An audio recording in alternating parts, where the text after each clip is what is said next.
잠시 전 박근혜 문화예술계 블랙리스트 사건 연루자에 대한 1심 법원 선고가 있었습니다. 관련 내용들 정태원 변호사, 조혜진 전 국회의원, 서양호 두문정치전략연구소장 세 분 모시고 자세하게 이야기 나눠보도록 하겠습니다. 안녕하십니까? 네, 안녕하십니까? 네, 안녕하세요. 예.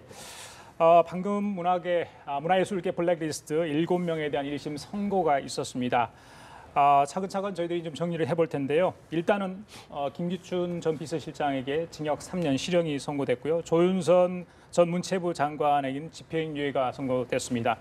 그래서 이제 조윤선 전 장관 같은 경우는 이제 집행유예 받고 나서 석방이 되게 되는 거 아니겠습니까? 먼저 법적인 문제이기 때문에 변호사님께 먼저 여쭤보겠습니다. 네. 자, 그 내용을 좀 보셨죠? 결과에 네네. 대해서는 어떻게 보십니까? 구형량하고 또 선고 어떤 차이가 있을까요? 네, 어떤 판단 때문에 이런 결정을 했을지. 김기춘 전 실장에서 7년 구형인데 3년이 예. 나왔고 예. 조윤선 전 장관에 대해서 6년 구형을 했는데 징역 1년에 집행유예가 나왔는데 이 법원 입장에서는 공소사실 유죄를 인정하면서도 김기춘 전 실장 같은 경우 지금 심장 스텐트를 7개, 8개 받고 있거든요. 예, 건강이 많이 안 좋은 예, 거예요. 그래서 나이도 이제 80에 가깝고 하기 때문에 그런 걸 좀 참작한 걸로 보이고 조윤선 전 장관 같은 경우에는 실제로 지원 배제에 구체적으로 참여한 것은 없다. 그런 점이 이제 참작이 돼서 집행유예가 선고된 것으로 보입니다. 하여튼 중요한 것은 이 관여자 전부에게 대한 유죄 판결이 되었기 때문에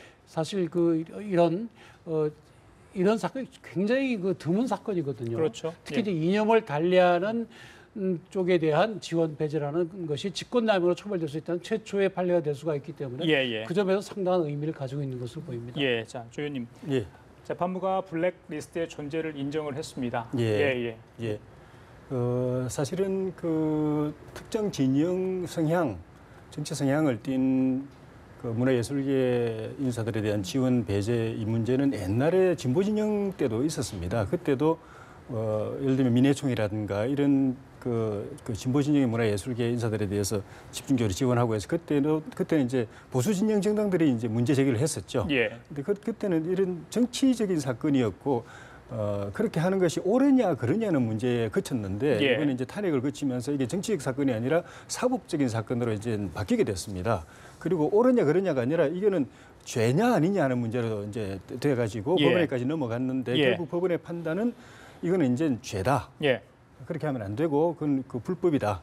그리고 죄 중에서도 굉장히 중요한 죄다라고 이제 확실히 판단을 해줘가지고 김기춘 실장 같은 경우에도 건강 문제 때문에 3년형을 줬지만은 그 판결문 내용 보면은 반성을 안 하고 있다라고 해서 그보다 더 이제 세게 주려고도 했는데 이제 건강 때문에 좀 3년으로 준다 이런 이제 취지가 판결문에 좀 있는 것 같고 나머지 김종률 전 그 청와대 수석이라든가 김종덕 전 장관이라든가 또 나머지 차관들 또 청와대 비서관 거의 다 2년, 1년 반 이렇게 실형을 다 선고를 한 거 보면은 이거는 이제부터는 대한민국 사회에서 이렇게 하는 이 블랙리스트 같은 거 특정 진영에 대해서 배제하고 이런 거는 정책적인 선택의 문제가 아니라 이거는 죄고 굉장히 중요한 죄다라는 걸 이제 선포를 한 셈이고 그리고 위정에 대해서도 과거에는 이 위정은 국회에서 잘 고발도 안 했습니다. 그리고 고발을 하더라도 법원은 그냥 뭐 벌금 정도 매기고 말았는데 이번에는 실형을 다 주고 징역형을 주고 있기 때문에 위정도 이제는 굉장히 중요한 죄다라는 것 같다 부분이 선언했다는 의미가 있습니다. 장관의 모습이 잠시 전에 지금 비치고 있죠. 지금 이제 재판의 선고를 받고 지금 법정을 나와서 다시 이제 구치소로 가는 모습인데 호송차를 타기 직전이죠. 자, 김기춘 전 비서실장의 모습도 보이고요. 말씀하신 것처럼 조윤선 전 장관의 경우 블랙리스트와 관련한 혐의는 무죄로 또 이제 국회에서 위증한 혐의는 유죄로 판단했다는 그런 재판부 얘기가 있었습니다. 자, 7명에 대한 오늘 재판이 있었는데 그 뭐 구형량하고 1심 선고 물론 구형량보다 적게는 나왔는데 그 나중에 이제 검찰이 하연 항소를 할지 그 부분은 제가 좀 이따 변호사님한테 여쭤보도록 하고요. 우리 소장님께 여쭤볼게요. 그 여러 가지 이제 논란이 많았고요. 뭐 진보 보수 진영에서 논란이 많았고 존재 여부에도 그렇고요. 이제 문제는 현재 박근혜 전 대통령이 재판을 받고 있는 그 상황 아니겠습니까? 오늘 판결이 물론 1심입니다만은 향후 박근혜 전 대통령의 어떤 재판에도 영향을 미칠지 그 부분이 좀 궁금한데 어떻게 예상을 하십니까? 뭐 두 가지 측면에서 여론에 의해서도 상당한 영향이 미칠 것이고 실제 법리적으로도 큰 영향을 미칠 거라는 생각이 듭니다.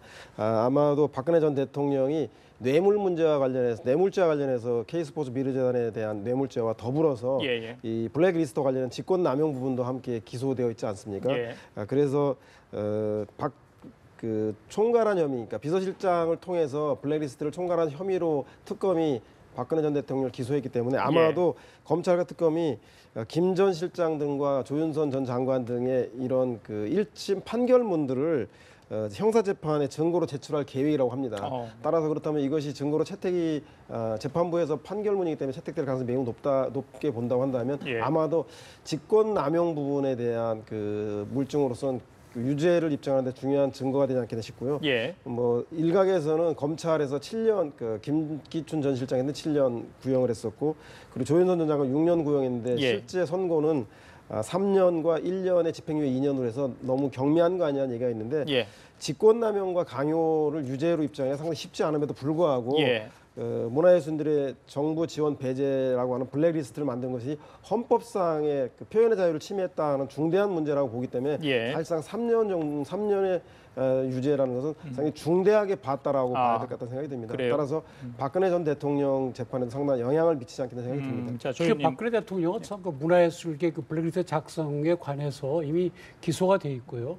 또 블랙리스트 정책 실행에 미온적인 1급 공무원 3명을 사표를 받게 한 것도 그것도 기소가 되어 있습니다. 또 노태강 국장 사표를 받게 한 것도 기소가 되어 있거든요. 그러니까 이번 사건과 박 전 대통령 사건이 밀접하게 관계가 되어 있기 때문에 바로 직접적인 영향을 미칠 수밖에 없는 겁니다. 말씀하셨으니까 제가 여쭤보려고 했던 부분들, 뭐 검찰 쪽에서는 약간 좀 자기들이 원했던 형량만큼 나오지 않았기 때문에 항소할 수 있는지 어떻게 판단하십니까? 일반적으로 이제 그 구형량보다 3분의 1 밑으로 나오는 경우에는 공소심의위원회를 열어서 이제 항소 여부를 결정을 합니다. 근데 이 사건의 경우에는 국민적 관심이 지대한 사건이기 때문에 우선 형량이 너무 가볍다. 양형 부당을 이유로도 항소를 할 것이고 또 일부 무죄가 난 부분이 있거든요. 그런 부분에 대해서도 당연히 검찰이 항소를 할 걸로 보입니다. 박 대통령 부분은 이런 행위가 이제 유죄가 된다는 것은 이제 오늘 선고를 통해서 분명해졌기 때문에 박 대통령이 그 전에 청와대 수석 비서관 회의에서 이 관련된 발언을 한 일이 있는데 그 발언이 그냥 원론적인 발언이었느냐 아니면 이 구체적인 이런 일을 하라고 지시한 발언으로 봐야 되느냐 그게 해석에 따라서 구체적인 지시였고 그에 따라서 김기춘 실장과 또 김용준 수석과 김종덕 장관 또 차관 비서관들이 움직였다라는 게 이제 법원에 의해서 인정되게 되면은 유죄로 된다고 봐야죠. 오늘 법원에서도 변호인들은 이 그 문화예술인들의 정부 지원 배제 조치가 정책적인 판단이다라는 부분을 강조를 했었고요. 검찰들은 아니다. 헌법 자유를 침해한 그 사법적 처벌의 대상이다라는 걸 얘기했는데 재판부는 결국 검찰들 손을 들어준 걸로 봐서 박근혜 전 대통령이 수석보좌관에 의해서 업무상 지시였다고 하더라도 헌법을 침해한 그래서 직권 남용의 혐의에 대해서 재판부가 손을 들어줄 가능성이 매우 높아진 상황이 아닌가라고 좀 보조금 집행의 차별이 정책적인 부분이라고 이제 변호인 측이 주장했는데 그게 받아들이지 않았다 그런 말씀이죠. 근데 그런 점에서 사실 이 사건은 법리적으로 대법원까지는 가봐야 됩니다. 왜 그런가 하면 사실 이걸 이제 어떤 새 정부가 들어서면 우리 새 정부가 지향하는 정책 목표와 맞는 단체를 많이 지원하고 그렇지 않은 단체를 지원 안 하는 것 그것이 단순한 국정 수행의 일환이냐 아니면은 지금 이번 판결 나온 것처럼 이것이 형사처벌될 대상이냐에 관해서는 상당히 그 법리적인 다툼이 있거든요. 그래서 이제 1심 재판부는 유죄로 본 것이고 아마도 이것이 이제 고등법원과 대법원을 거치면서 좀 더 이론도 좀 더 정교해지고 정확한 결론이 나올 걸로 보입니다. 저도 변호사님과 같은 생각인데요. 모두에 말씀드렸지만 이런 사건이 과거에도 논란이 됐지만 법적으로는 문제가 안 됐거든요. 그렇게 하면 안 된다. 그거는 정책 하는 입장에서는 옳지 않다. 이 정도로 거치고 지나갔지. 그거는 죄다. 벌을 받아야 된다. 감옥에 가야 된다. 이런 건 없었거든요. 이번에 탄핵을 거치면서 이제 이런 방향으로 갔고 이제 특검과 검찰이 이제 기소까지 하고 법원이 1심 판결을 이렇게 내렸는데 이걸로 이 논란이 완전히 종결되는 건 아닙니다. 왜냐하면 법이 바뀐 건 아니거든요. 법은 그대로 있는데 사회적 이렇게 여론이라든가 이제 법원의 해석이 바뀐 거기 때문에 바뀌어도 굉장히 크게 바뀐 셈입니다. 말하자면 법에 손 안 대고서 이렇게까지 하는 거는 사실 쉽지 않은 건데 어쨌든 1심 판결이 이렇게 내렸기 때문에 나중에 만약에 2심이나 대부분까지 이 그 큰 취지의 이 유죄라는 게 유지가 된다고 하면은 그 법에 손을 대야 될 겁니다. 법을 개정해가지고 명확하게 유죄라는 걸 이제 이야기해줘야 정책 새 정부의 일선에서 행정하는 사람들도 이거는 잘못하면은 그냥 비난받는 대로 끝나는 게 아니라 감옥 갈 수도 있다는 걸 생각하고서 주의를 하지. 안 그러고 정권 바뀌는 데 따라서 분위기에 따라서 바뀔 수 있다고 생각하면 또 긴장 없이 또 뭐 이번 정권에서 위에서 시키면 또 위에서 봐주면 그냥 해버릴 수도 있기 때문에 만약에 대법원까지 가서 이게 유죄가 확정이 되면은 국회가 아마 법에 손을 대야 될 겁니다. 아마 이게 정확한 기준을 제시를 해야 되는 것이요. 예를 들어서 지금 이제 새 정부가 들어섰지 않습니까? 근데 새 정부의 이제 내세운 국정 목표주나 적폐청산 그런 거 아닙니까? 그럼 적폐청산에 대해서 굉장히 소극적이나 거기에 부정적인 생각을 가진 1급 공무원들 나가라고 할 수가 있느냐? 사실 새 정부 입장에서는 세수는 새 부대에 담는 것이기 때문에 그런데 적극적으로 찬성하는 사람이 이 국정을 끌어나가는 건 맞거든요. 그러면 내보낼 수가 없는 것이냐. 내보내면 이번과 똑같이 집권하면 처벌을 받아야 되느냐. 이런 또 그 복잡한 문제가 생기거든요.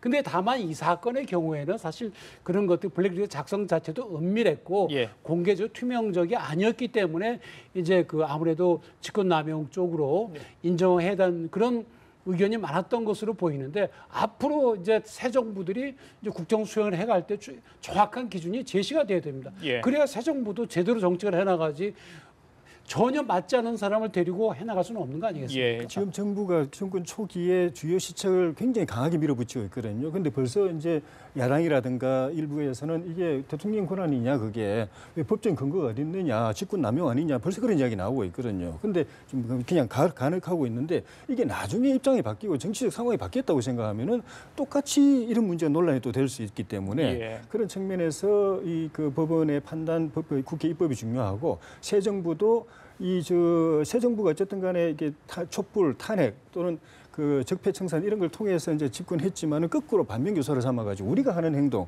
우리가 지금 강하게 새 정권의 그 초기에 이 주요 시책을 막 밀어붙이고 있는데 법적 근거를 가지고 하느냐, 절차가 맞으냐, 직권을 넘어서는 부분은 없느냐 이런 부분을 따져가면서 하지 않으면 나중에 또 역사가 불안한 역사 또 재현될 수 있기 때문에 새 정부도 좀 명심을 할 필요가 있다고 봅니다. 일상적 국정 운영의 문제와 국정농단에 의해서 법률과 헌법을 위반한 혐의로 탄핵을 당한 그 상황에 문제는 달리 좀 봐야 되지 않겠는 생각이 들고요. 저는 뭐 그 법률적으로 그것이 보완되어서 공무원의 권한이 어디까지 할 것인가는 좋으나 그것이 마치 현재 정부의 국정 운영이 과거에 있었던 박근혜 전 정권에서 국정 농단과 등치시켜서 국정을 무리하게 밀어붙이는 것이라고 바라보는 것에 대해서는 너무 좀 과도한 평가가 아닌가라는 생각이 듭니다. 과거에 뭐 역대 정권에서 뭐 이런 똑같은 일은 아니었더라도 흠결 있는 일들이 많았지만 또다시 이런 일이 벌어다 보니까 이제 그런 조심을 해야 된다 그런 취지의 말씀을 해주신 것 같고 소장님께도 여쭤볼게요. 그 김기춘 전 비서실장 같은 경우는 예전에 청문회 때 블랙리스트 만든 일도 본 일도 없다 이렇게 강하게 부인하지 않았습니까? 그럼에도 불구하고 이제 재판에서 이런 선고를 받았어요. 사실 이제 기춘 대운군이라고 할 정도로 권력의 중심에 서 있던 사람 아니겠습니까? 권력 무상을 저는 새삼 좀 느꼈는데 어떻게 보십니까? 김기춘 전 실장의 지금의 어떤 마지막의 모습. 그럼 나중에 부정한 거에 대해서는 그 형량을 낮추기 위해서 본인의 소신과 반하는 행동을 한 것 같은데 애초에 김기춘 비서실장은 유신헌법을 초안을 작성할 정도로 강경 보수 일관된 그 삶을 살아왔기 때문에 아마도 박근혜 그 전 정권에 합류하게 된 배경도 소위 말해서 그 진보적이고 개혁적인 그 인사들에 대해서 박근혜 정부 내에서 좌천시키거나 배제시킬 목적으로 그것이 국가를 수호하는 일이라는 생각을 가지고 과거의 권위주의적 정권 시절의 생각들을 가지고 아마 국정에 임했다는 생각이 들고요. 그 생각이 일관되게 변하지 않았는데 마지막 재판부에서는 본인이 그런 것을 생각한 적이 없다 그랬는데 사실상 수석보좌관회의에서는 공공연하게 이 정권에서 해야 할 일은 좌파 문화인들, 종북 예술인들을 척결하는 것이라는 것을 공공연하게 얘기한 것과 다르게 재판부에서는 아마 양형을 때문에 저렇게 입장을 번복한 것 같다는 생각이 드는데 권력을 위해서 자신이 그 원하는 그 방향 그 집권을 위해서 헌법과 법률을 위반하면서까지 하는 그 불행한 역사는 이제 더 이상 반복되지 않아야 되지 않겠냐는 게 그 김기춘 전 비서실장의 지금 유죄 판결 보면 드는 생각입니다. 이 재판에서 김기춘 실장의 이제 항변은 두 가지였습니다. 하나는 나는 좌익 세력을 척결하러 한 것이 아니라 용공 좌익 세력을 척결하려고 한 것이다. 그건 이제 팩트에 관한 문제겠죠. 나는 이 그야말로 빨갱이들을 잡으려고 한 것이지 국민을 둘러나면 한쪽은 좌익, 한쪽은 우익이니까 그 좌익을 배제하려고 한 것은 아니다. 이제 본인의 주장 하나고 또 한 가지는 아까 말씀드린 대로 이건 국가 정책 실현에 관한 것이지 이것을 가지고 형법이나 이런 그 위반으로 볼 수 없다. 두 가지 점인데 앞에 거 부분 이제 용공 좌익 세력을 척결하려고 한 것이냐 아니면 좌익을 척결하려고 한 것이냐에 관해서는 재판부는 용공이 아니라 그냥 좌익을 하려고 한 것이다. 그래서 그것은 헌법 위반이 옳지 못하다. 그렇게 이제 재판부 보고 있고요. 두 번째 부분 그 법리 부분에 관해서도 이게 투명하지도 않고 이게 은밀하게 이루어졌기 때문에 역시 옳지 못하다 이렇게 보고 있는데 뒤에 부분은 이제 이 법리적인 건 좀 다 앞으로 이제 계속 발전해 나가겠지만 기본적으로 사실 저는 뭐 법률가라서 그렇습니다. 이분의 주장이 법리적으로 맞는지 안 맞는지 그거는 이제 뭐 법원에서 판단을 하겠지만 가사 무죄가 난다 하더라도 기본적인 정치적인 책임은 본인이 질 수밖에 없는 것이 아닌가. 지금 소장님 말씀하신 대로 저기 변호사님 하나 여쭤볼게요. 저기 김상률 전 수석 같은 경우는 지금 법정 구속되지 않았습니까? 그렇습니다. 조윤선 전 장관은 이제 집행유예로 풀려나게 된 상황인데 법정 구속을 시키는 이유는 재판부가 따로 있습니까? 법정 구속은 이제 구속이 예전에는 검찰 단계에서만 구속이 됐는데 요즘은 검찰 단계뿐만 아니라 재판 결과 선고하면서 구속하는 경우도 많이 있거든요. 근데 조윤선 장관은 1년이고 이분은 2년 아니까 징역 2년. 그런 경우에는 뭐 법정 구속을 얼마든지 할 수가 있는 거죠. 특별히 이례적인 건 아닙니다. 알겠습니다. 자, 조윤선 장관이 제 기억으로는 지난 1월 21일인가 그때 구속이 됐으니까 한 6개월 정도 이제 좀 형을 살다 지금 이제 풀려나게 됐는데, 자, 아직은 뭐 말씀하신 것처럼 대부분의 추정 판결도 나와야 되겠지만 이번 사건의 시사하는 의미는 굉장히 크다고 생각을 합니다. 그래서 국민들이 관심을 가져야 할 사항인 것 같고요. 다음 주제로 얘기를 좀 해보겠습니다. 그 증세 공방을 저희들이 좀 다뤄야 될 것 같습니다. 이게 국민들 뭐 금연하시는 분들도 많을 거고요. 또 흡연, 예언가도 많은데 국민들한테 굉장히 관심 있는 사안이죠. 이게 증세 논란과 함께 나온 거 아니겠습니까? 부자 증세, 앞불을 놓은 게 자유한국당의 서민 감세로 이게 이제 담배세 인하 이 얘기가 나왔다. 근데 이제 문제는 자유한국당이 예전에 이걸 인상을 했던 그런 경험이 있던 정당이 이제는 인하를 한다. 그래서 과연 이 의도가 뭔가 국민들이 이제 그에 대해 의아하거든요. 담배 피우는 분들은 좋아하겠죠. 뭐 그 가족들이나 그 때문에 또 뭐 질환 때문에 시달리는 많은 사람들은 또 싫어하겠지만 담배 피우는 많은 분들은 좋아할 테고 실제로 그 당시에 새누리당이 앞장서 가지고 무리하게 이 담배값을 올릴 때 실제로는 세금을 더 거두는 건데 정시 안 하겠다고 복지는 넓히는데 정시 안 하겠다고 선거 때 공약한 거 그걸 명목상으로라도 지키려고 하다 보니까 세율은 못 올리고 편법으로 이렇게 한 거에 대해서 그 당시에도 저항이 많았거든요. 그리고 야당도 강하게 반대를 했고 그런데 이제 정부와 이제 당에서는 여당에서는 그 당시 여당에서는 국민 건강을 위해서 하는 거지 이거 세금 더 걷기 위해서 하는 거 아니다라고 이야기를 해서 그렇게 됐는데 이 입장을 바꾸는 거 아닙니까? 바꾸는 그럼 이제 그 건강을 위해서 하라는 것이 없어진 게 아니지 않습니까? 담배는 만약에 내리면 더 많이 피우게 되는데 건강을 위해서 덜 피우게 하기 위해서 올리겠다고 한 거에 대해서 이제 사과해야죠 먼저 국민들한테 사과하고 그게 아니었다 사실은. 세금을 더 걷기 위해서 우리가 편법을 쓴 건데 그거는 잘못한 거고 그래서 서민들에게 부담 준 거 죄송하고 그래서 이제 그걸 다시 원상 회복시키겠다라고 정직하게 이야기를 하고 이걸 시작해야 되는데 그런 이야기 전혀 없다는 데서 진정성이 좀 의심을 받고 또 하나는 미리부터 준비해 왔던 것들을 이제 제시한 게 아니라 정부 여당에서 그 부자 이제 정치를 하면서 일부 이제 국민 반응이 또 나쁘지 않고 또 이제 지지율이 또 좀 올라가는 그런 측면도 있으니까 그걸 맞불 놓기 위해서 물타기 하기 위해서 나온 거 아니냐는 그런 의심을 받게 되니까 그래서 이제 문제가 되는데 자유한국당 입장에서는 지금까지 계속 이야기해온 게 새 정부가 내세우고 있는 여러 가지 이 복지라든가 이런 정책들이 돈이 많이 필요한데. 그러려면은 세금을 더 걷든지 뭐 세금 걷는 걸 반대하지만은 그래 하려면은 정직하게 국민들 앞에 세금 더 걷겠다고 이야기하고 그렇게 지출을 늘리든지 하라는 게 자유한국당 입장이거든요. 세금 올리는 것 자체는 자기들은 반대지만은 그리고 세금 올리더라도 특정 계층에게 부담 주지 말고 보편적으로 국민들이 다 부담을 공유할 수 있도록 하라는 게 자유한국당 입장인 상황에서 이렇게 말하는 데 대해서는 또 논리적으로 앞뒤가 또 안 맞는 부분도 있기 때문에 진짜 진정성을 가지고 하는 이야기라면은 처음부터 다시 반성 사과할 건 하고 그러면서 진짜 세금 더 걷는 걸 동의하느냐 아니냐는 그 정책부터 명확하게 하고서 이야기를 할 필요가 있을 것 같습니다. 네, 소장님. 네.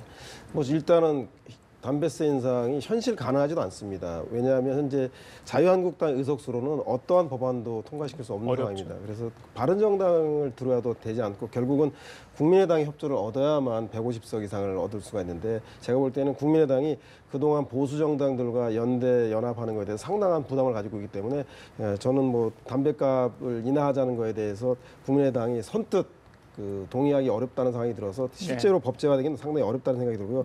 그럼에도 불구하고 저는 그 조혜진 의원님 얘기하시는 것처럼 이 부자 증세에 대한 하나의 프레임 공세로서 정치 공세로서 서민 감세 얘기하는 측면이 있다. 따라서 책임 정치라고 하는 그 국회 정당의 중요한 역할은 사라지고 정략 정치만 난무하는 게 가장 큰 문제가 아닌가 생각이 들어요. 예를 들어서 서민 감세하고 부자를 증세한다 그러면 서민 감세목을 부자를 곱증세를 해야 됩니다. 그래서 초대기업이라든가 초고소득자 아닌 일반적인 대기업과 일반적인 고소득자까지도 증세를 그럼 할 것인지. 왜냐하면 자유한국당도 대선에서는 그 복지 확대에 대해서 특히 영유아에 대한 국가의 부담이라든가 이런 문제에 대해서 공히 동의했거든요. 그래서 세수는 늘어나야 되는 것은 그 보수나 진보 정당이 누구나 다 해야 될 일인데 그렇다면 서민을 감세한다면 일반적인 부자 증세를 곱증세하자는 이야기인지 세수 재원 대책에 대한 뚜렷한 입장과 그리고 애초에 담배값을 인상하게 된 배경에 대한 명확한 책임 정치인으로서의 사과 이 문제가 전제가 되지 않은 한 그냥 하는 얘기, 법률로 되지도 않을 것을 공세만 하는 이야기는 그야말로 부자 증세라는 것에 대해서 맞대응하기 위한 하나의 정치적인 슬로건이나 구호 아니겠는가라는 생각이 들어서 아침에 이제 자유한국당의 홍준표 대표가 담배값 인하 관련해서 이런 얘기를 했습니다. 잠깐 들어보시고 계속 이야기 나눠보시죠. 담배세 인상을 하려고 할 때 그렇게 반대한 민주당이 또 인하에는 왜 반대를 하고 있는지 그것도 참 아이러니컬한 그런 문제입니다. 입만 벌리면 서민 이야기를 하는 민주당이 서민 감세에는 앞장서서 협조를 하도록 부탁 말씀을 드립니다. 이걸 보면요, 저는 민주당이고 저 자유한국당이고 할 말이 없어요. 그걸 두 당. 여쭤보려고 그랬어요. 아주 코미디를 지금 벌리고 있어요. 국민들이 좀 민감한 부분이 좀 더 신중해야 되지 않을까? 그럼 완전 파퓰리즘이군요. 민주당은 지금 어떻게 얘기하고 있는가 하면 국민 여러분 이거는요 초고소득층, 초대기업에 대해서만 세금을 걷는 거기 때문에 국민 모두에게는 거의 대부분엔 관계없습니다. 그럼 대부분은 나한테 돈 안 가져간다고? 잘하는구나. 이렇게 되잖아요. 또 한편 자유한국당 입장에서는 국민 여러분 담배들 많이 피우시죠? 담배값 내릴게요. 그다음에 2000cc 미만 기름값 내릴게요. 그럼 다 좋아하죠? 그러면 실제 두 개가 다 이루어지게 되면 이 나라는 뭐가 됩니까? 결국 민주당도 그래요. 민주당도 문재인 대표 같은 경우에 제가 당선되면 담배값 내리겠습니다 이랬거든요. 그다음에 옛날에 담배값 올릴 때 민주당 굉장히 반대했어요. 지금 이제 바뀐 거예요. 지금 그러니까 여당이나 야당이나 차이가 전혀 없는 것은 포퓰리즘이고 이렇게 하면 안 된다. 이렇게 하면 안 되고 정말로 제대로 된 국가 재정을 하려면 실제 우리가 얼마의 예산이 필요하고 그러면 우리 국민들이 어느 부분에서 뼈를 깎는 그런 증세를 우리가 부담해야 돼. 그걸 진작에 고민을 해야지. 이걸 땅 대서 대부분의 국민들이 좋아하겠지. 이런 식으로 하면 안 됩니다. 그래서 그런지 이재명 성남시장이 제3의 안입니다. 부자 증세와 서민 감세를 동시에 하자고 이제 SNS에 띄웠는데 자 어떻게 보세요? 이게 우리 서 소장님이나 우리 정 변호사님이나 좀 개탄하고 계신 건데 이 중요한 국민들의 혈세를 다루는 문제를 가지고 진지하지도 않고 신중하지도 않고 책임감도 없고 말장난도 있고 서로 인기성으로 이야기하는데 여당이 한번 한 거에다가 야당이 한번 말하자면 이제 엎어치기를 하는 셈인데 그것도 이재명 시장이 또 같이 달려 들어가서 되치기까지 하려고 하니까 이거 뭐 진짜 나라가 어디로 가려고 하는 건지 모를 정도인데 그 정부 여당이 내세우는 그 이제 초대기업 정시라든가 초고소득자 정시에도 예. 국민들이 마냥 저하만 할 수 없는 게 그렇게 한다고 해도 실제 더 거둘 수 있는 건 한 3조 얼마밖에 안 되는데 예. 정부가 지금 하려고 하는 일에 들어가는 세금은 어마어마합니다. 5년간 178조인가 그렇다고 하는데 실제로는 270 몇 조가 들어간다는 통계가 여러 이제 연구원에서 나오고 있는 상황인데 예. 3조 몇 조 얼마 더 걷는다고 해서 그 해결도 되지도 않기 때문에 결국은 그 나머지 그 아래 계층에 그 국민들에게도 부담이 세금 더 내라고 할 때가 결국 오게 될 가능성이 있고 예. 또 위에 초고소득자나 초대기업에다가 세금을 매긴다고 하더라도 그 사람들이 생각하기에 우리 억울하다고 생각하고 하면은 어떤 방식으로든지 간에 그게 전가가 됩니다. 소비자들에게 전가가 되고 아래 중소기업 또 소상공인들한테 전가가 되기 때문에 저 사람들만 피해보고 저 사람들만 주머니에서 돈 나가겠지. 우리는 아무 상관없다고 이게 마냥 지켜보고 좋아만 할 수 없는 일이기 때문에 예. 정부 여당도 그런 부분에 대해서 분명하게 이거는 이것만 가지고도 다른 일반 국민들에게 세금 더 내라고 안 하고 우리 공약 다 지킬 수 있다는 걸 분명하게 확실하게 입증을 하든가. 예. 그리고 그 사람들에게 세금 더 걷는다고 해서 그게 다 전가돼 가지고 아래 가가지고 다른 일반 중소기업 소상공인 서민들한테 그 부담이 넘어가지 않는다는 거. 예. 그런 방법을 정교하게 딱 마련해놨다는 걸 국민들에게 입증 안 하면은 예. 그건 립 서비스밖에 안 되고 결국은 국민 부자 정세가 아니라 국민 정세로 돌아갈 수밖에 없다는 그런 점이 있습니다. 다만 그 이재명 시장의 얘기를 예. 말씀하신 대로 대치기에 끼어들어서 파퓰리즘 공세 속에서 한번 자기 이름 날리겠다고 보지 말고 본인은 그런 것 같아요. 우리나라가 간접세 비중이 너무 높지 않습니까? 그러다 보니까 소비세나 이런 데 붙어 있는 세금들이 높다 보니까 일반적인 서민들이 구입하는 물품의 비용이 너무 높게 돼서 결국은 서민 증세가 되는 분이 많으니까 직접 증세, 많이 번 사람은 많이 내게 하고 적게 번 사람은 적게 내게 하는 직접 증세 부분을 좀 넓혀 나가자라고 하는 취지로 조세 정의 차원에서 접근하자는 문제의식으로 본다면 저는 뭐 간접세는 좀 줄여주는 것이 조세 형평에 좀 맞는다는 생각이 들어서요. 이 문제도 마찬가지로 그러면 간접세를 줄이게 될 경우에는 말씀드린 부자 곱증세를 할 것인지에 대한 사회적 합의들이 필요하기 때문에 예. 이 문제만큼은 저는 여야가 서로 당리당략만 가지고 싸울 것이 아니라 예. 실제 전체 종합적인 필요한 세수 규모가 얼마인데 예. 그 중에서 현재 정상적인 세수를 통해서 마련되는 재원은 이렇고 부족한 부분은 이렇게 사회적 합의를 통해서 만들자라고 하는 것을 여야가 빨리 머리를 맞대고 9월 정기국회에서는 합의해야 되지 않겠냐 생각이 듭니다. 예, 자 기업들은 법인세 인상에 관심을 많이 가질 거고요. 우리 서민들의 기호식품일 수 있죠. 담배, 또 우리 이제 유류세 인상과 인하 이런 문제는 굉장히 우리 생활과 밀접하기 때문에 자, 국회의원들이 좀 더 신중했으면 좋겠다는 게 우리 패널들의 주문이신 것 같습니다. 자 그리고 오랜만에 유승민 의원이 입을 열었죠. 예, 대선 후보였는데 존재감을 드러냈습니다. 그런데 다 열지 않았어요. 문재인 대통령 취임 100일쯤에 할 말을 하겠다. 그래서 뭐 실적 리스트를 지금 만들고 있다 이렇게 했어요. 이걸 어떻게 봐야 될지 바른정당이 지금 존재감을 찾기 위해서 애를 쓰고 있는 모양새인데 어제 뭐 토크쇼에서 이런 얘기를 했다면서요? 예. 예, 바른정당으로서는 사실 지금 좀 새 정부 출범하고 시간이 지나면서 좀 점점 더 답답해지고 좀 당혹스러운 상황이 되는 것 같습니다. 예. 새 정부가 당초에 약속한 대로 분권하고 역할을 나누고 또 그러면서 또 협치하고 또 국민을 통합하고 또 여야를 아울러 가지고 또 힘을 하나로 모아서 국가적인 과제를 해결하고 이렇게 갈 때에 바른정당 같은 그런 약간 중도적인 보수 정당이지만 약간 중도적이고 개혁 지향하는 정당들이 입지가 있습니다. 자기 할 일이 있고 역할이 있고 목소리를 낼 수가 있고.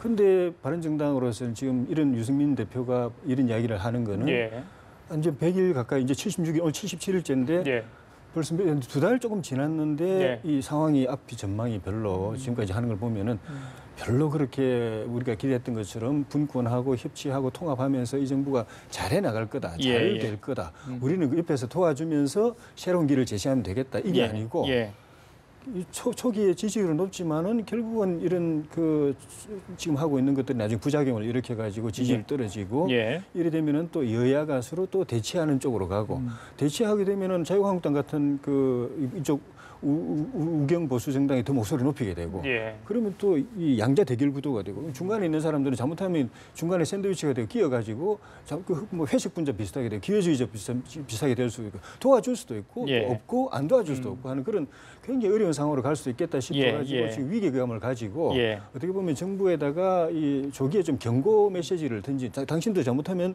자유한국당뿐만 아니라 우리도 그 각을 세울 수밖에 없다라는 예. 이야기를 지금 이제 이야기하고 구체적으로 이제 인사 문제를 그에 대해서 이야기하고 예. 또 그 초기 이런 그 정책들을 그때 무리하게 그 밀어붙이는 이런 문제에 대해서 먼저 문제 제기를 했는데 예.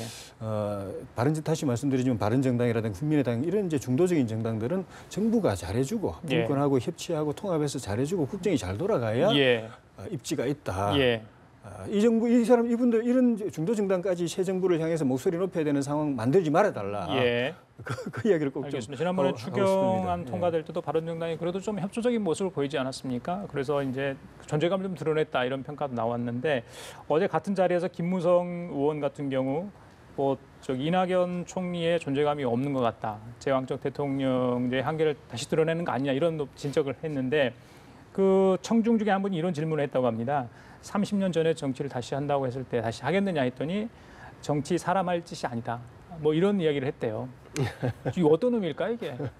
정치 과정에서 어려움을 얘기하시는 것 같아요. 그리고 현재 바른정당의 현 상황을 드러내는 것 같고 특히 홍준표 체제의 등장은 바른정당의 대단한 위기이자 또 다른 측면에서 기회가 될 수도 있죠. 왜냐하면 자유한국당이 홍준표 대표가 원체 메시지 전달력이나 파워력이 크고 이슈 몰이를 하고 있기 때문에 야당의 존재감을 자유한국당을 부각을 시키고 있는 반면에 바른정당으로서의 존재감을 살리기 어렵기 때문에 바른정당의 위기인데 그럼에도 불구하고 자유한국당은 강경보수를 선 결집시키겠다. 그래서 탄핵을 반대했던 사람들이 15% 20%를 먼저 결집하기 위해서 강경보수의 길을 갖고 있기 때문에 예. 합리적이고 개혁적인 중도보수 특히 수도권의 강남 3구에서 지난번에 홍준표 후보에게 표를 주지 않은 보수층들이 많습니다. 예. 그분들은 아마 바른정당이 보수 혁신을 주도해 나간다면 합리적이고 중도적인 보수에게 표를 주려고 마음을 예. 갖고 있는 분들이기 때문에 그런 부분으로 타겟 마케팅을 할 필요가 있다는 생각이 들고요. 특히 현재 김무성 대표가 망국적 포퓰리즘이라든가 100일만 되면 우리 바른정당도 여당에 대해서 공격수로 나갈 수밖에 없다라고 하는 유승민 전 후보의 입장이 바뀌어야 되지 않는 생각이 듭니다. 네. 왜냐하면 이제는 바른정당이 중도나 합리적인 걸 떠나서 어느 계층의 경제적이고 정치적 이해를 대변할 건지 선택해야 될 때라는 생각이 듭니다. 따라서 저는 문재인 대통령이 100대 국정 과제를 낸 것 중에서 바른정당이 동의하는 과제를 추려내고 예. 동의하지 않는 건 이건 끝까지 반대하더라도 동의하는 그 과제를 먼저 제안해서 저는 국정정당이 국정 과제에 대해서 정책 협의회를 국회 차원에서 만들자고 해서 예. 오히려 예전의 야당과 다른 변화된 모습을 보인다면 특히 소득주도 성장론은 지금 한국의 문재인 대통령만 하고 있는 게 아니라 미국과 중국과 일본이 이미 2005년 10년도부터 보편적으로 하고 있는 겁니다. 오바마 대통령은 저소득층하고 공공일자리를 위해서 예. 7,800억 달러를 투자해서 2009년도부터 시행을 했고 예. 중국도 수출 투자해서 소비 주도로 전환한 12차 5개년 계획을 2014년부터 시행을 하고 있습니다. 일본도 마찬가지로 동일노동 동일임금의 임금 인상 문제, 소비 확대를 위해서 2차 아베노믹스를 하고 있는 게 2014년도부터고요. 따라서 저는 이렇게 변화된 상황에 맞게 소득주도 성장과 복지 확대에 대한 국민의 요구가 세계적 추세이니만큼 예.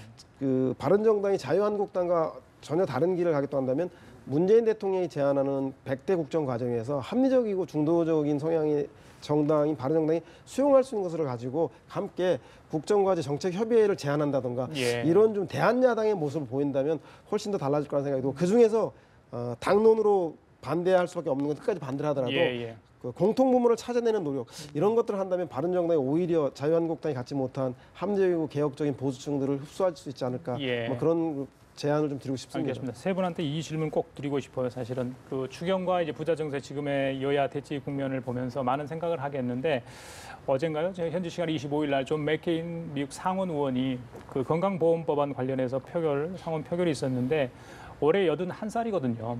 근데 지금 뇌종양 투병 중인데 서가지고 연설하는 모습을 봤습니다. 연설 내용도 굉장히 정말 감동적이었지만 기립박수를 받을 정도였는데 자 저런 모습. 그러니까 미국의 어떤 대의민주주의 정치, 물론 부작용도 있을 거고요. 나쁜 점도 있을 거고 그렇지만 지금의 한국 정치, 한국 국회의원들을 봤을 때 저런 모습은 좀 반성한 게 아닌가. 정 교수님 어떻게 그렇습니다. 생각하십니까? 지금 사실 뭐 우리 국회의원들 보면 제가 좀 말씀드리기 좀 죄송하지만 예. 이 보스 밑에 쭉 따라다니는 애들 같은 그런 모습을 보이거든요. 근데 그렇게 돼서는 안 돼요. 국회의원이 각자 이제 우리 국가기관으로 제대로 된 역할을 해야 되는데 맥케인 이분 같은 경우에 보면은 사실 그 오바마 케어라고 오바마 대통령 시대에 만든 그런 그 건강보험 관련 법안을 폐지하는 것이 상원에 올라왔는데 이분이 참석함으로써 사실은 오바마 케어 폐지가 되고 트럼프 대통령이 이제 새로 추진하는 쪽으로 이제 가게 됐는데 이분 말씀은 우리가 트럼프를 100% 그대로 따라가는 건 아니다. 우리와 대통령은 동등한 위치에 있다. 그리고 우리가 같이 의논한 것도 우리 일방적으로 한 것이 맞다. 그렇지만 이거는 해 나가야 된다고 했거든요. 그래서 우리 국회의원들도 무조건 청와대에서 얘기하면 무조건 그냥 깃발 들고 나서 그럴 것이 아니고 청와대와 같은 입장에서 대통령의 이런 정책이 옳다. 그럼 우리가 이거를 제대로 하도록 도와주지 않겠냐. 그런 마음으로 해야 될 것인데 우리는 지금 지난번 추경 때도 보면은 여당 의원 26분이 참석을 안 했어요. 18분은 뭐 외국으로 나가시고 24명이 외국 나가고 나머지 분들은 또 국내에서 무슨 뭐 애들 면회 가고 뭐 부모님 모시고 어디 가시고 그랬다는데 그렇게 해서 그 통과가 안 되고 이렇게 되면 참 부끄러운 일이죠. 여당 야당 다 부끄러운 일이죠. 우리가 보는 저런 미국의 장면은 결국 미국 의회에는 저렇게 훌륭한 국회의원들이 수준 높은 국회의원들이 있기 때문에 저런 이게 우리가 감동을 받을 수 있는 거거든요. 저런 분들이 국회의원이 될 수가 있고 또 오랫동안 국회에 있으면서 그 재임 3선, 재선 3선 쭉 하면서 오랫동안 국회를 지킬 수 있다라는 그 시스템이 저는 우리가 지금 벤치마킹 해야 될 부분이라고 생각이 듭니다. 우리가 국회를 사류다, 오류다 이렇게 이야기를 하는데 대한민국은 2류, 1류로 계속 올라가고 있거든요. 그러니까 정치권만 그렇고 정치권 밖을 보면은 진보 진영, 그 보수 진영 할 것 없이 국민들의 수준은 실력은 굉장히 높습니다. 그렇기 때문에 문제는 그런 그 수준 높은 다수 국민들 가운데서도 제대로 뽑아가지고 훌륭한 인물들을 국회에다가 이렇게 딱 배치를 해놓으면은 우리 국회한테 실망할 일도 없고 손가락질할 일도 없습니다. 우리보다는 훨씬 더 높은 도덕성과 책임감과 실력을 가지고 의정 활동을 해줄 거기 때문에. 그런데 지금까지 그 예야 할 것 없이 정당의 공천제도 이런 것들이 다 호주머니에서 그냥 그 공깃돌 저기 공천 주듯이 줄 세우기 공천하고 개파 공천하고 국민의 관점에서 국민보다도 더 수준 높은 사람을 여기다 앉힌다는 생각 안 하고 그렇게 공천하고 또 선거제도도 소선거구 제도 때문에 그런 걸 제대로 걸러내지 못하고 해서 이렇게 됐기 때문에 공천을 국민들에게 돌려주고 선거제도도 개혁해가지고 똑똑한 국민들을 대표할 수 있는 더 똑똑한 사람들을 국회로 보내는 제도의 개혁을 해야만 우리도 저런 멋진 국회를 볼 수 있을 거라고 생각이 듭니다. 미국이 흑백 갈등이나 인종 갈등이라든가 빈부격차들 그래서 좋지 않은 모습만 보다가도 미국이 그 저력 있는 걸 보는 게 이런 존 맥케인 상원 의원이 뇌종양 투명 중에도 불구하고 의회를 중시해서 나오는 모습이라든가 지난번 트럼프 러시안 스캔들 관련해서 CIA 국장과 청문회 상황에서 국익을 위해서 이야기한 과정들 보면서 청문회에 참여하는 의원들도 그렇고 답변하는 국장도 그렇고 상당히 정치인들의 경종을 많이 울려준 모습이었는데 저런 것이 미국의 힘이구나라는 생각이 들 정도였습니다. 한국도 제가 볼 때는 의회가 국민들에게 신뢰받지 못하면 내년도 지방선거 때 치러질 개헌 때 국정 운영의 권한을 의회로 달려고 하는 내각제 권을 의원들이 모두 다 선호하고 있지 않습니까? 국회의 권한을 키우기 위해서 현재 이렇게 26명씩 외우고 하는 국회에 국민들이 그 의회 권력을 믿고 국정 운영을 맡길지 저는 상당히 회의적이기 때문에 아마 의원들이 제왕적 대통령직을 비판하면서 그 의회 중심의 권력이 내각제든 뭐 이원 집정부제를 원한다면 국회가 먼저 국민들이 신뢰받는 변화된 모습을 보이지 않는다면 당분간 제왕적 독재 아래서 식물국회든 동물국회든 그 국회가 존치될 수밖에 없는 것들이 국민들이 국회에게 주어진 사명이고 숙명일 수밖에 없지 않겠냐. 변화 먼저 돼야 될 것 같다는 제도의 문제는 아닌 것 같아요. 국민을 그렇습니다. 어떻게 받들어 모실 수 있는지 그런 자세가 중요한 거 아닌가 싶습니다. 자, 문재인 대통령도 이제 방금 말씀하신 것처럼 이제 집권한 지 77일 정도 되는데 협치의 모델을 만들기 위해서 굉장히 애를 쓰는 것은 분명해 보입니다. 그래서 오늘 오후 6시에 대통령 또 다른 소통의 하나의 장면을 연출할 것 같습니다. 기업인들과의 대화, 간담회가 예정이 돼 있습니다. 사전 각본도 없고 시간도 따로 정해지지 않다고 합니다. 여러 가지 뭐 넥타이도 없고요. 뭐 그래서 편안한 상태에서 편안한 복장으로 진솔한 이야기를 좀 나눠보자. 뭐 여러 가지 이야기를 나누겠죠. 먼저 변호사님 이런 형식에 대해서는 어떻게 보십니까? 형식은 아주 훌륭한 걸로 보입니다. 우선 넥타이를 안 매고 자유로운 복장으로 마음이 좀 편하거든요. 거기다가 또 생맥주까지 한 잔씩 한다 그러니까 좀 더 좀 마음이 좀 더 편안해지겠죠. 물론 바짝 긴장하고 있겠죠. 자기 그룹의 운명도 달려 있으니까. 예, 그렇죠. 근데 일단 형식은 괜찮은 것 같고요. 그래서 밖에서 이제 한 20분 정도 이제 맥주 한 잔씩 하고 안에 들어가서 이제 허심탄회하게 원래 한 55분 잡고 있지만 얘기가 길어지면 뭐 2시간, 3시간도 할 수 있고 우선 뭐 대통령 말씀 자료도 없다 그러고요. 예, 맞습니다. 그냥 그 자리에서 난상 토론이나 그런 거 할 수 있다고 하니까 예. 형식은 굉장히 좋은 것 같은데 그럼에도 불구하고 이런 그 기업에서 오신 분들이 마음 놓고 얘기를 할 수 있을지 그건 좀 잘 모르겠습니다. 왜 오늘 자리가 중요한가? 박근혜 전 대통령과의 기업인과의 만남이 불미스러운 일을 낳았기 때문에 더 의미가 있지 않나 싶은데 자 기업인들 하고 싶은 이야기 다 할 수 있을까요? 이게 네, 어떻게 보십니까? 일단 맥주를 마실 수 있을지 잘 모르겠습니다. 맥주 마시고 실수해도 큰일 나고. 소상공인이 만든 수제 맥주가 이제 제공이 되는 것 같아요. 뭐 안주도 뭐 셰프가 와서 직접 만들어서 굉장히 이제 분위기는 좋을 것 같은데 이 맥주 맛이 정말 쓸 수도 있고요, 달 수도 있을 것 같습니다만 어떻게 그만큼 이제 청와대가 우리 편하게 마음 놓고 이렇게 이야기해보자라는 걸 갖다 배려하는 것이라고 볼 수 있는데 그 배려하는 마음은 참 의미가 있는 것 같습니다. 그리고 이제 문재인 대통령의 성품은 저도 국회에서 이제 여러 번 이제 뵀지만 성품은 사람을 편안하게 해주는 그런 성품이신데 그런데 어떤 정책이나 노선 또는 이념과 관련해서는 굉장히 또 이분이 좀 의지가 소신이 강한 부분이 있어요. 그래서 이 초기에 그 정부 초기에 그 경총에서 뭐라고 이제 살짝 한마디 한 거 가지고 바로 대통령이 경총이 반성해야 된다 그런 바람에 그 뒤부터는 제게는 입을 싹 닫아버렸습니다. 한마디도 하지 않고 고개 숙이고 있는 상황에서 막 그냥 최저임금 인상이라든가 비정규직 제로라든가 막 이런 재계로서는 감당하기 어려운 것들이 막 밀려 들어오는데도 말 한마디 못하고 속으로만 끙끙 앓고 있는데 오늘 이 자리에서 그렇게 제대로 이야기할 수 있도록 해주는 게 중요하고 그러려면 대통령께서 들어야 됩니다. 대통령께서 말씀을 많이 해버리시면요. 지금까지는 대통령께서 일방적으로 말씀하셨고 정부가 일방적으로 재계를 향해서 막 그냥 몰아붙이고 막 요구 조건을 쏟아놨는데 오늘 이 자리는 그런 자리가 되면 의미가 없다고 보거든요. 오늘은 그동안에 말 못하고 얼어 있었던 얼음 땡 풀어주고 그래서 이제 재계가 이제 맥주의 힘을 빌리든 뭘 하든 편안하게 이야기할 수 있도록 해줘야 되는데 그러려면은 제일 중요한 게 대통령이 말씀을 하시지 말고 그러니까 전혀 하실 필요 안 하시면 안 되지만 들으셔야 됩니다. 많이 들으셔야 그분들이 이야기를 하고 대통령 말씀을 계속 하시면 이분들은 계속 눈치만 보고 대통령 말씀하신 거에 맞춰서 이야기를 하려고 합니다. 그러려면 소통이 안 되기 때문에 어제 오늘 이제 뭐 간담회를 맞춰서 그렇겠습니까만 기업들이 많이 선물 보따리를 풀었어요. 무슨 상생 펀드, 일자리 창출 관련해서 굉장히 많은 계획들을 발표를 했습니다. 자 이제 문재인 대통령도 무슨 선물을 좀 줘야 될 것 같은데 예전에 이제 정경 유착이라고 그래서 이렇게 만나는 것 자체에 대해서 굉장히 부담스러워했던 것도 사실 아니겠습니까? 부작용도 있었고 어떻게 좋은 결과를 낳을 수 있을 거라고 예상하시는지요? 저는 일단 서로 이해의 폭을 넓히는 게 가장 중요하다는 생각이 듭니다.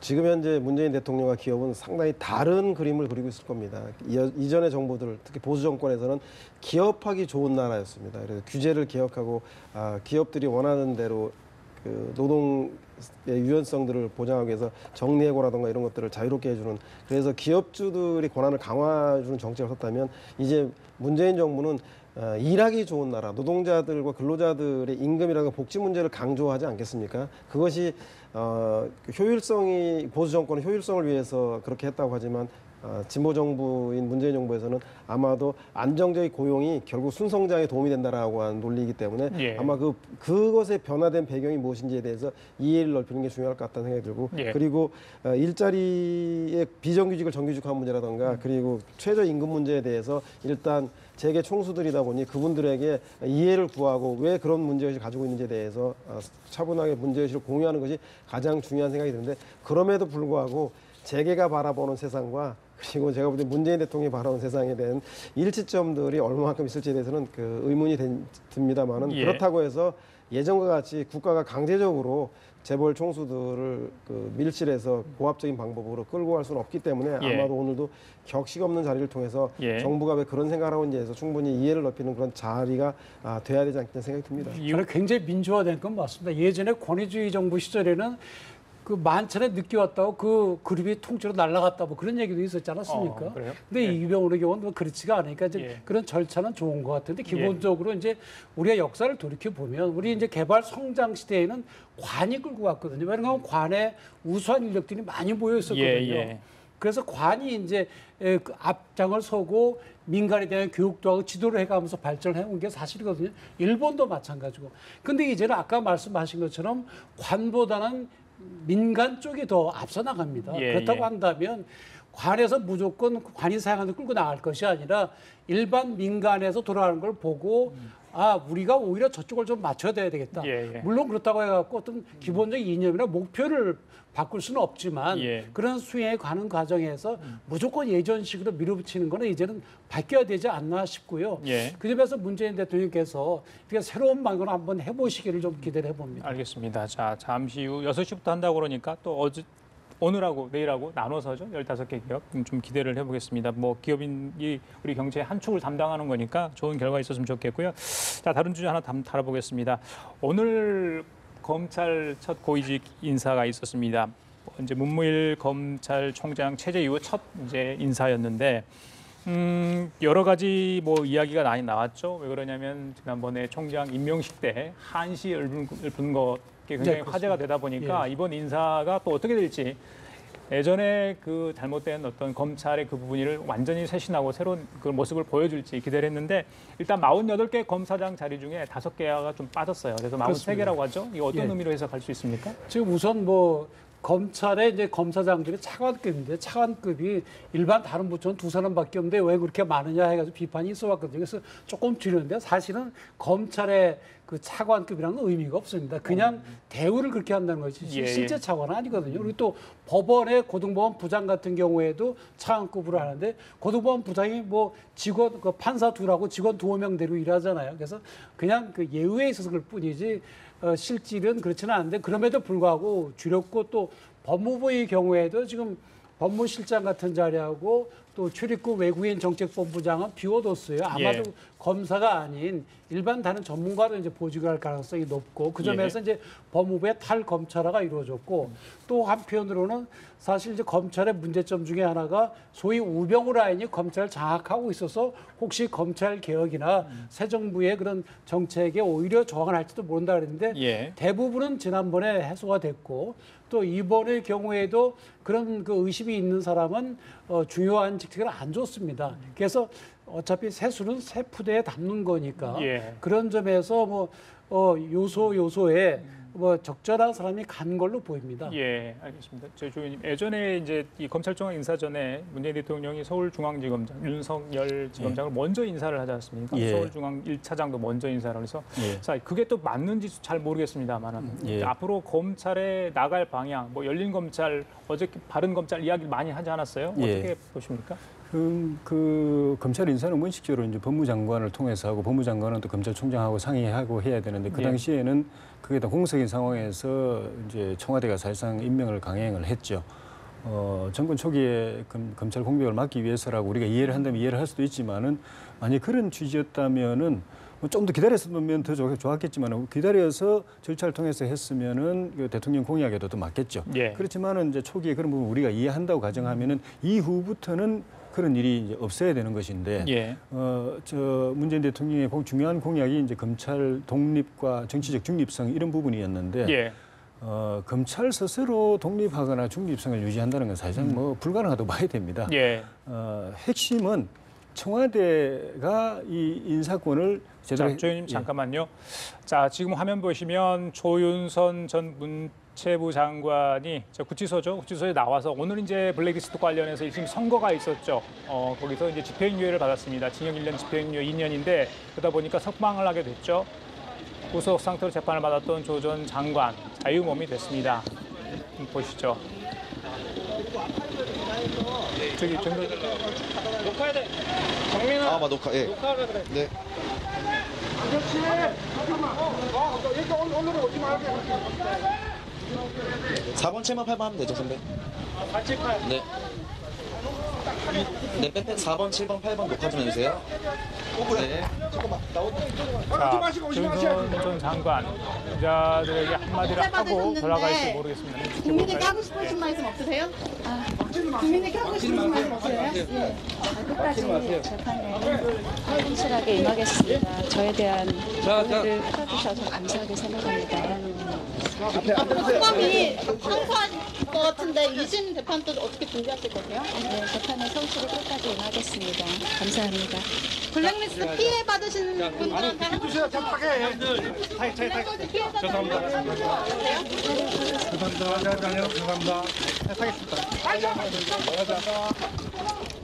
블랙리스트 피해자분들한테 한마디 해주시죠. 언론. 그만하세요. 기적. 에헤이, 그렇게 하면.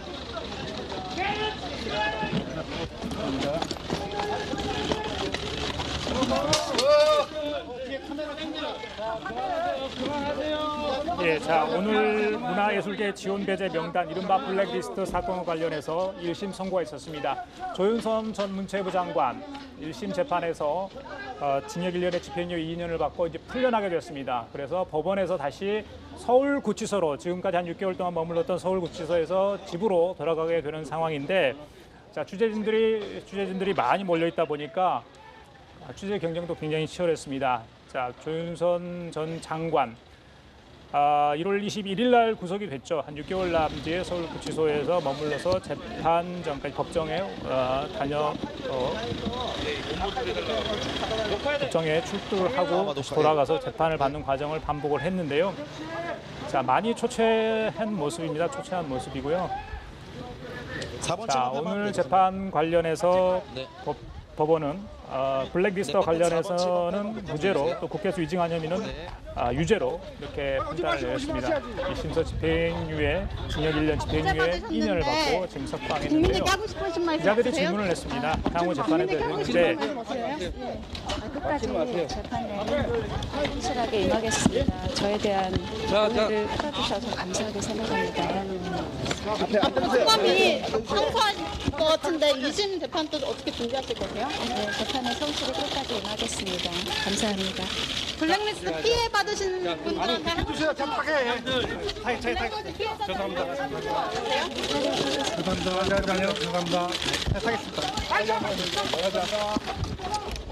블랙리스트 피해자분들한테 한마디 해주시죠. 언론. 예, 자 서울구치소 정문 앞입니다. 좀 어수선한 장면도 연출이 됐는데 워낙 취재 경쟁이 치열했고요. 다른 항의하는 일반 시민 같은 모습도 잠깐 뛰어가는 모습도 비쳤습니다. 취재진들 2심 재판에 대해서 어떻게 할 것인가 했는데 끝까지 재판에 성실히 임하겠다 이런 얘기를 했습니다. 아마 남편인 박성현 변호사의 모습도 잠깐 비쳤던 것 같죠. 오늘 블랙리스트 1심 선고가 있었습니다. 징역 1년에 집행유예 2년을 받고 구치소에서 풀려나는 모습, 조윤선 전 장관의 모습 봤습니다. 자, 변호사님. 네. 저렇게 이제 일단 풀려나고 2심 계속해서 재판이 이어질 경우에 이제 풀려났기 때문에 저 풀려난 상황에서 재판을 받게 되는 거죠. 2심 재판은 집에서 왔다 갔다 하면서 재판을 받는 것이고, 만약에 2심에서 조윤선 장관에서 1심의 판단이 잘못됐다. 그렇게 되면 저 형이 또 바뀔 수도 있죠. 아, 그래요? 이게 잠정적인 거죠, 저거는. 그래 재판에 본인이 이야기처럼 재판에 끝까지 모습을 임하게 되기 때문에 그 결과는 지켜봐야 될 것 같고, 나머지 그러면 7명이 오늘 동시에 했는데 2심도 같이 재판을 그렇습니다. 받게 되는 겁니까? 한 사건으로 전부 다 공동 피고인들이기 때문에 고등법원에 올라가도 같이 재판을 받게 됩니다. 혹시 재판 과정에서 그러니까 미처 밝혀내지 못한 부분이 있을 때 추가 기소되는 수도 있나요? 추가 기소를 하게 되면 1심 법원에 기소를 해야 되고요. 아, 그래요? 예, 그렇습니다. 알겠습니다. 자, 오늘 대담 여기까지 마치도록 하겠습니다. 지금까지 정태훈 변호사, 조혜진 전 국회의원, 서양호 두문정치전략연구소 소장 세 분 모시고 이야기 나눠봤습니다. 말씀 감사합니다. 네.